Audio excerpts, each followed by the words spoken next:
Bonjour et bienvenue dans l'épisode numéro 13 de l'émission Délègue et Respire. Aujourd'hui, nous allons parler du succès. Et si le vrai succès consistait à construire quelque chose qui vous dépasse? Ça, c'est une question intéressante et j'aimerais faire le parallèle avec une autre histoire que je vais commencer maintenant.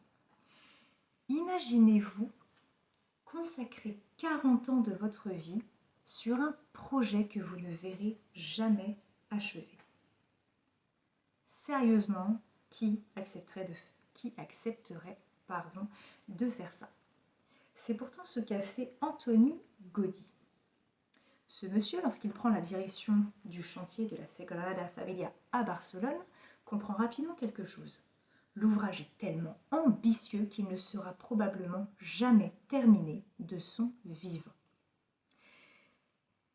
Qu'est-ce qu'on fait du coup face à cette problématique? Deux possibilités. Abandonner tout de suite ou construire malgré tout et on verra bien. Et bien finalement, ce monsieur choisit la seconde. Donc pendant des décennies, il va dessiner, expérimenter, il va imaginer, il va former aussi les personnes qui vont poursuivre son travail après lui. Et en 1926, donc au moment de sa mort, la basilique est évidemment loin d'être terminée. Et ce qui est dingue, c'est que pourtant chaque année, il y a des millions de personnes qui viennent admirer ce qu'il a commencé. Cette histoire est dingue et elle me rappelle souvent une question qu'on oublie souvent de nous poser.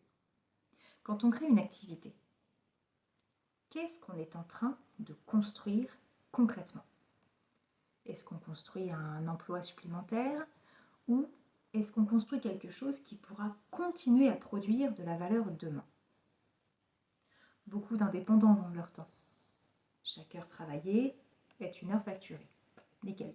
Mais le jour où il s'arrête, l'activité s'arrête aussi. Cependant, il existe une autre manière de construire. Créer du contenu, écrire, partager des idées, développer des méthodes, créer une communauté, construire une réputation. Toutes ces choses-là, elles continuent de travailler, même lorsque vous dormez, même quand vous prenez une semaine de vacances, quand vous êtes occupé ailleurs.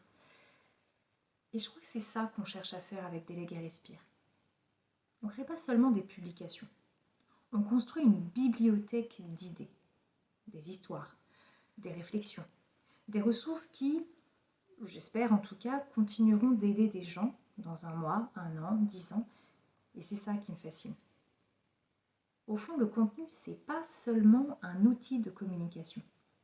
C'est un patrimoine intellectuel. Chaque épisode est comme une pierre, pris isolément, voilà, ça paraît modeste, mais pierre après pierre, il y a un édifice qui finit par apparaître. Et finalement, les plus belles constructions ne se mesurent pas uniquement au temps qu'elles demandent. Je pense qu'elles se mesurent au temps pendant lequel elles continuent d'être utiles. Du coup, j'aimerais conclure par ne construisez pas seulement une activité qui vous fait vivre aujourd'hui. Construisez quelque chose qui continuera à créer de la valeur demain. Et avant de terminer cette première série, je voudrais vous laisser avec une dernière question. Si quelqu'un découvrait votre travail dans 5 ans, qu'est-ce que vous aimeriez qu'il ressente? Est-ce que vous voulez qu'il voie quelques publications isolées ou bien qu'il découvre une œuvre patiemment construite, capable de lui apprendre des choses, de le faire réfléchir et de lui donner envie d'avancer? Je crois que c'est là toute la différence.